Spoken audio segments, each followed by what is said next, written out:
जैसे दास पहले सर्विस करता था तो हमारे एक ऑफिस के तीसरा चौथा मकान छोड़कर एक बहुत बड़ा कोई रईस व्यक्ति था, इंडस्ट्री थी उसकी, वो रहता था। उसकी एक 8-9 वर्ष की लड़की थी और उसने उसके लिए एक नौकरानी ला रखी थी। वो लड़की स्कूल जाती थी और स्कूल वहाँ से, उस लड़की का स्कूल ज़्यादा से ज़्यादा 2000 फुट होगा, यानी यहाँ से ये सड़क, इससे थोड़ा और आगे लगा लो 2-4 एकड़, 500-400 फुट और होगा। तो उसके लिए उसने ना कोई गाड़ी की थी, वो लड़की पैदल चली जाती थी और उसकी नौकरानी उसका साथ छोड़ कर आती थी और छुट्टी के समय लेकर आती थी।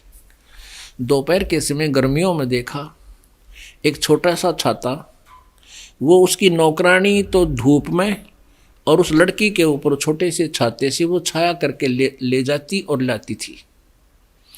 और अंदर फिर उसको कितनी सेवा करती होगी, उसके कपड़े धोने, पहनाने, ड्रेस बदलने, उसके रोटी पानी खिलाने, सारा प्रकार के वो कार्य करती थी।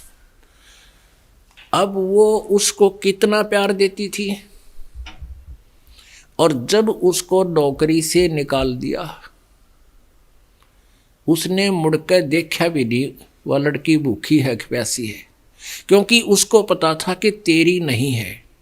और उस समय वो सेवा इतनी कर रही थी, उसको पता था ये मालिक की है, मालिक की बेटी है, यदि मैं सेवा नहीं करूंगी तो मेरी बात बिगड़ जाएगी, मुझे नौकरी से निकाल दिया जाएगा।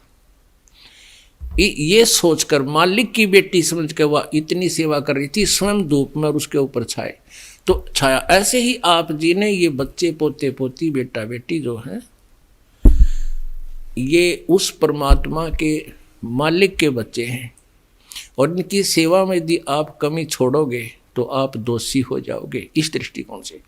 और फिर ये सोचिए कि आपके पास कितनी संपत्ति है और कल मृत्यु हो जाती तो आपकी नहीं है। यदि आप जी ने भक्ति नहीं कर रखी है तो मनुष्य जीवन तो मिला ही नहीं, फिर कुत्ता बन के आशा रह जाती है कि मेरा मकान, मेरी कोठी। फिर कुत्ता बन के उसी कोठी में, उसी मोहल्ले में, गली में उत्पन्न हो जाता है, और जिस कोठी को बनाने में सारा जीवन लगा दिया, अब उसका उसमें प्रवेश भी निषेध है उस कुत्ते का, और बाहर गली में बैठा है उसकी छाया में बाहर।